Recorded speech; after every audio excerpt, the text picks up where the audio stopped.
이 부르심을 뭐라고 부르냐면 소명이라고 부릅니다. 영어로도 콜링이에요. 콜링.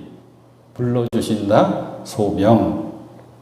이 소명에 응답한 이 소명을 받은 우리들을 뭐라고 부르냐면 사명자다라고 부릅니다. 사명은 하나님의 일을 하는 거거든요. 하나님이 바라시고 하나님이 원하시고 기뻐하시고 하나님 영광 받으실 하나님의 일을 우리에게 맡겨주실 때 그 일을 잘 해내는 거, 그게 사명입니다. 바울 사도는 사도행전 20장에 이렇게 고백하고 있죠. 나의 달려갈 길과 주 예수께 받은 사명 나오잖아요. 곧 하나님의 은혜의 복음을 증거하는 일을 마치려 하면은 나의 생명을 조금 더 귀한 것으로 여기지 아니하노라. 바울 사도는 분명히 알았습니다. 하나님 주신 사명이 뭔가? 주 예수께 받은 사명, 곧 하나님의 은혜의 복음을 증거하는 일. 바울은 분명히 자신의 사명을 알았던 거죠. 이런 질문이 있습니다. 당신은 인생의 진정한 가치, 참된 가치가 어디에 있다고 생각하십니까? 당신은 당신의 참된 인생의 가치를 어디에다가 두십니까? 어려운 질문이죠. 만약 우리가 사명자라고 한다면, 하나님께서 주시는 일을 감당해야 될 사명자라고 한다면 우리는 이렇게 답할 수 있어야 합니다. 내 인생의 참된 가치는 사명이 무엇인지를 깨닫고 그 사명을 위해서 전심전력을 다하는 것입니다. 이게 내 인생의 가치입니다.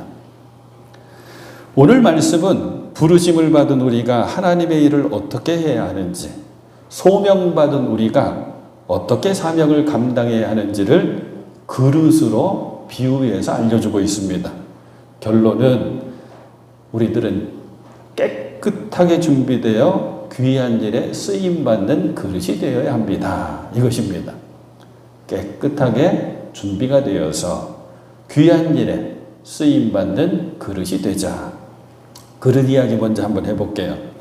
사람을 평가할 때, 특별히 그 사람의 됨됨이를 이야기할 때 그릇으로 비유할 때가 많죠. 저 사람은 참 그릇이 큰 사람이야. 칭찬입니다. 여러분들은 이런 칭찬 꼭 듣고 사시길 바랍니다. 반대 표현도 있어요. 저 사람 참 그릇도 작다. 그런데 이것도 재미있게 그릇 종류가 꼭 나옵니다. 저 사람은 그릇이 뭐 같다 그래요? 간장종지만하다 그래요.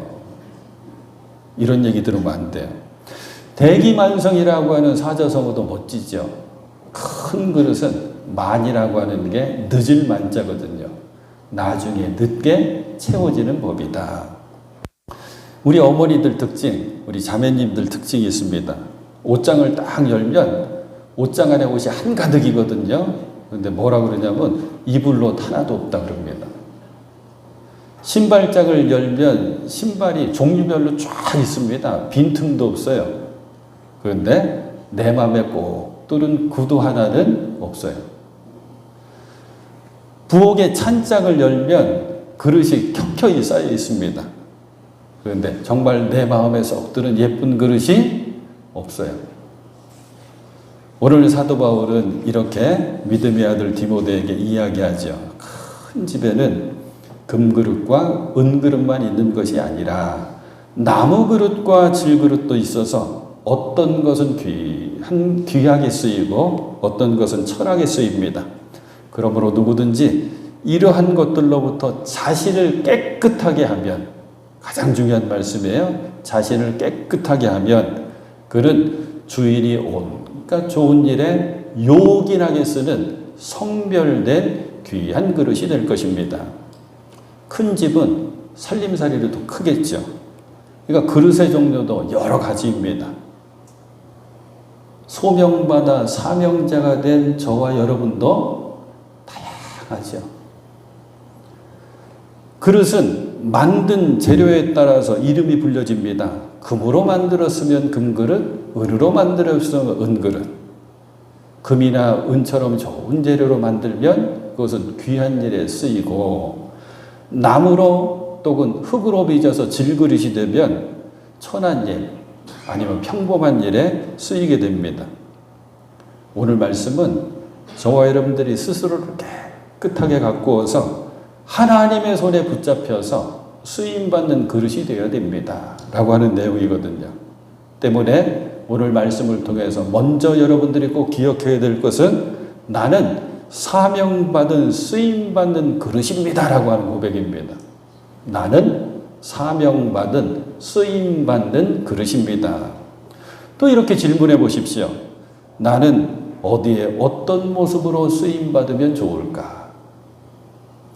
또 나는 과연 하나님의 손에 붙잡혀서 요긴하게 귀하게 쓰임받고 있는가? 이런 질문들이 아주 중요한 질문입니다. 사랑하는 여러분들이 반드시 쓰임받는 그릇이 되실 수 있기를 축복합니다. 어떤 사명자의 고백이라고 하는 짧은 글이 있는데 제가 마음속에 기억하고 있거든요. 가끔 기도하면서 저도 이 고백을 가지고 기도하는데 어렵습니다. 잘 들어보세요. 주님, 녹슬어 없어지지 않게 하시고 쓰임받아 닳아 없어지게 하여 주시옵소서.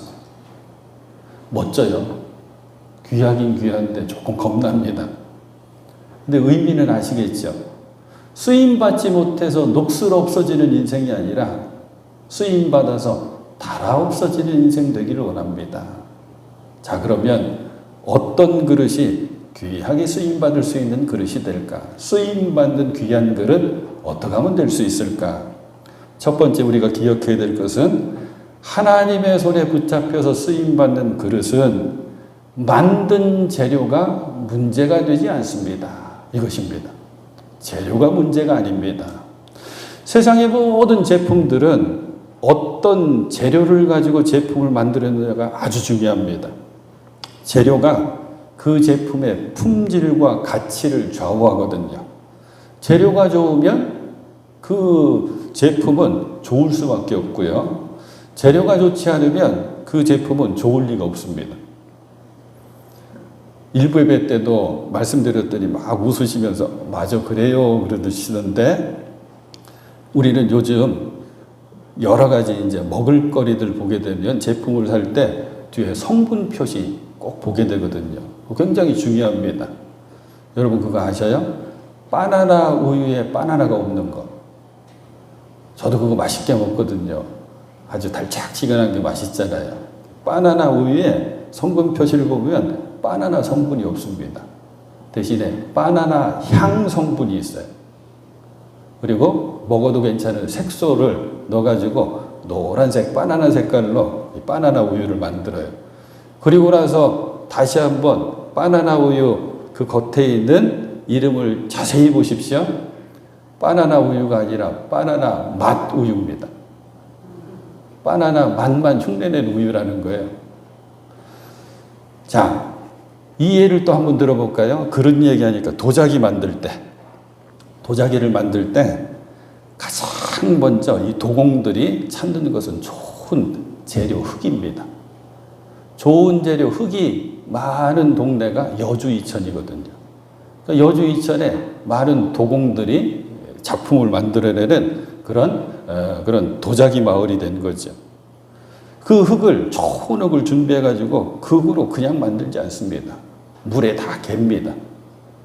그래서 아주 고운 앙금만 가라앉혀 가지고 그것을 또 모아 가지고 발로 밟아 가지고 공기 하나 속에 들어 있지 않게 준비가 돼 가지고 물에 얹혀 놓고 도자기를 빚기 시작합니다.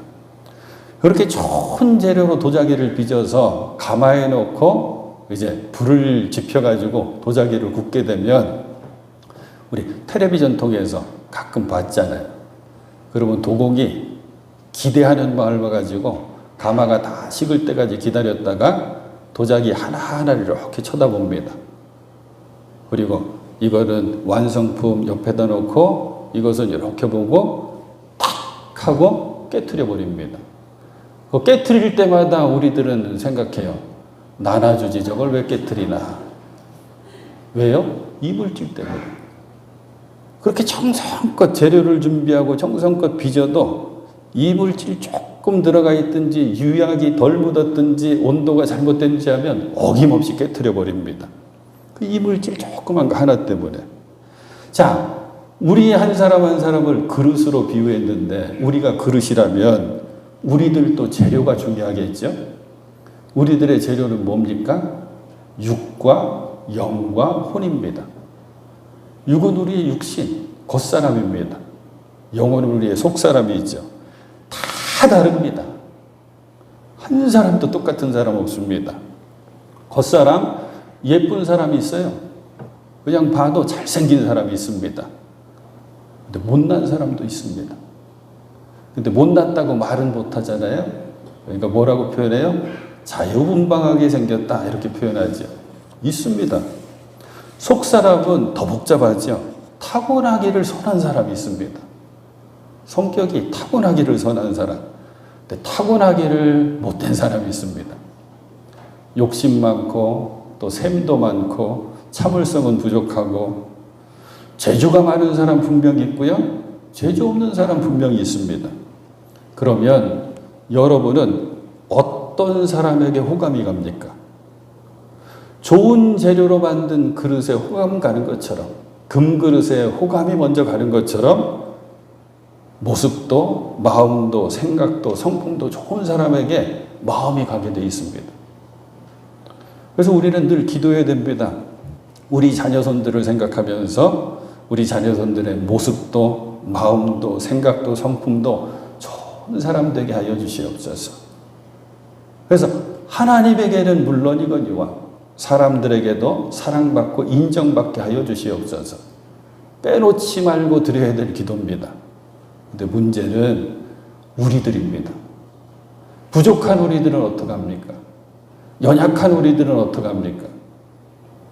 우리는 나무로 투박하게 깎아 만든 나무 그릇 같고 진흙으로 빚어서 만든 깨지기 쉬운 질그릇 같지 않습니까?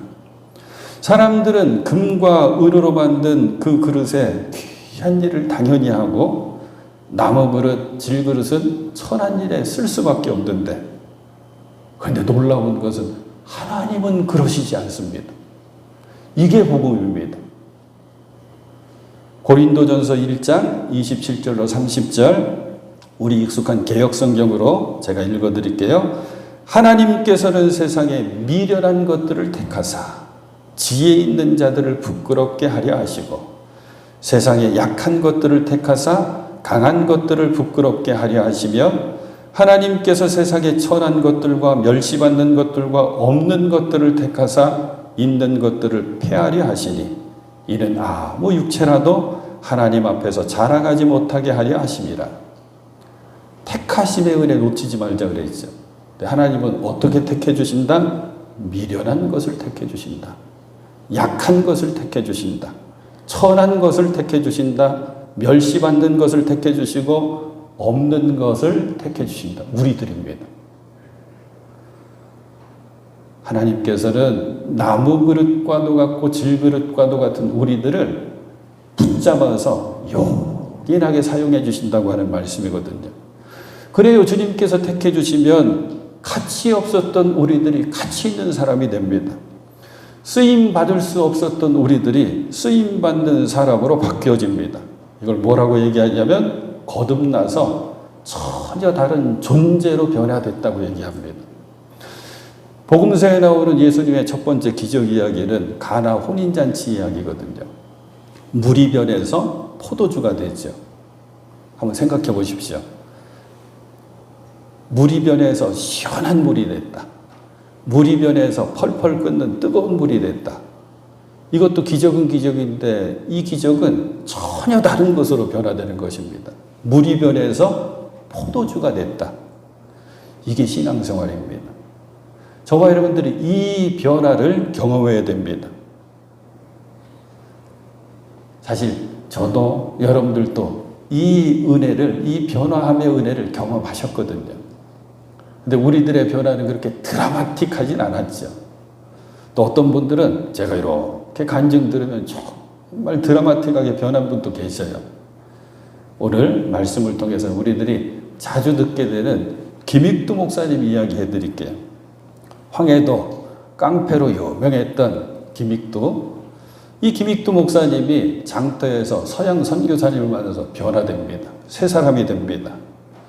얼마나 사람들을 괴롭혔든지 아나코랑이라고 하는 별명이 붙어 있었어요. 사람들은 김익두만 지나가면 피합니다. 근데 그분이 예수를 믿고 새 사람이 된 후에 어떤 일을 했냐면 마을에 부고장이 돌았습니다. 부고장이 붙여지고 부고장이 집집마다 쭉 돌아다닙니다. 부고장은 사람이 죽었으니 장례식에 좀 참석해 주십시오 라고 하는 이야기 아닙니까? 봤더니 고 김익두예요. 김익두가 죽은 거예요. 그리고 장례 날짜와 장소가 써 있습니다. 사람들이 기뻐합니다. 슬퍼야 되는데 기뻐합니다. 그럼 잘 죽었다 얘기합니다. 장례식에 많은 사람들이 왔습니다. 슬픔을 같이 하려고 장례식에 참석한 게 아니에요. 잔치자리에 온 기분으로 사람들이 웃으면서 옵니다. 그런데 조금 있다가 저 뒤에서 살아있는 김익두가 걸어 나오기 시작합니다. 사람들이 얼마나 놀랐을까요? 김익두가 이렇게 이야기를 합니다. 여러분, 제 장례식에 참석해 주셔서 감사합니다. 사람들이 사색이 되어서 어찌할 바를 모르는데 김익두가 계속해서 이렇게 이야기하죠. 여러분, 걱정하지 마십시오. 과거의 김익두는 죽었습니다.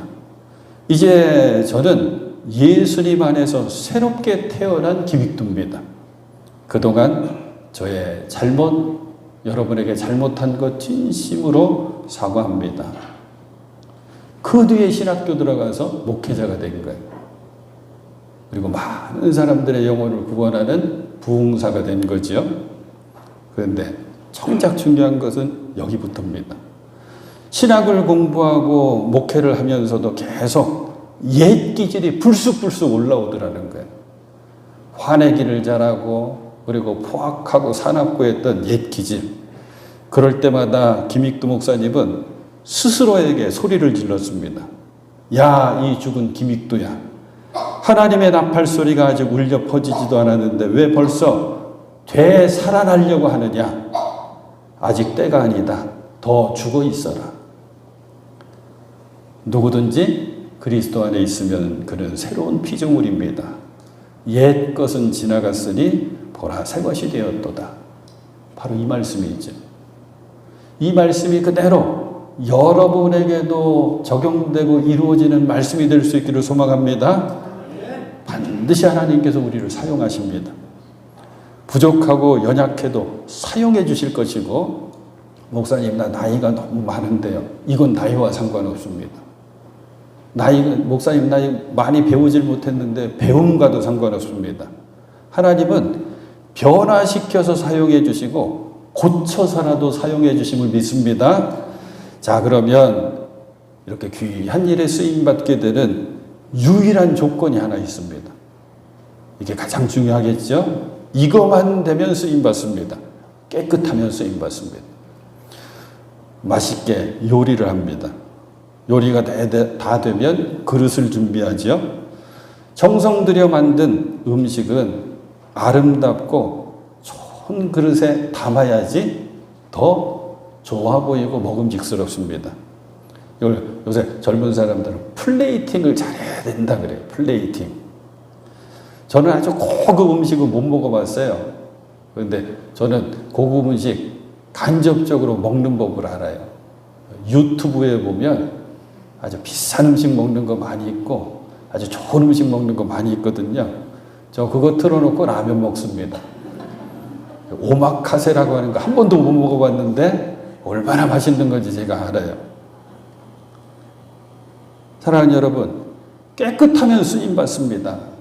간단합니다. 깨끗하지 못하면 쓰임받을 수가 없습니다.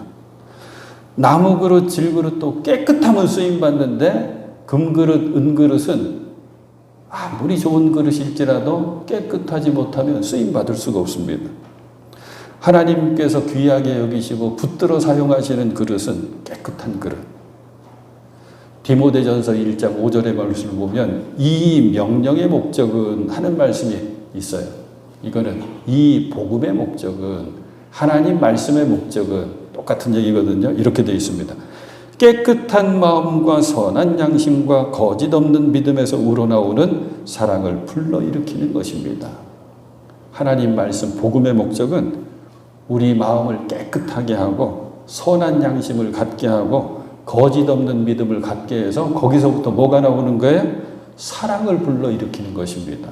이게 복음의 목적입니다. 깨끗하게 준비된 그릇이다 그러면 저는 하나님께서 기뻐하시면 깨끗한 그릇 되지 않을까.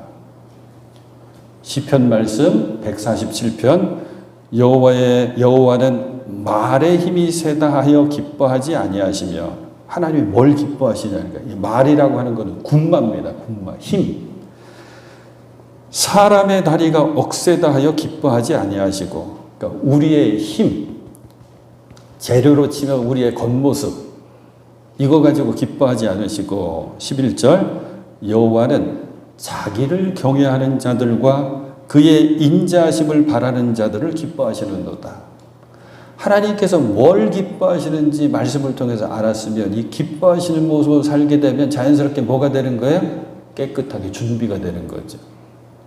그래서 다시 한번 여호와는 자기를 경외하는 자들을 기뻐하시고 그의 인자하심을 바라는 자들을 기뻐하신다. 또 깨끗하게 준비가 되었다. 이건 뭐냐면 하나님께서 요구하시는 대로 사는 거거든요.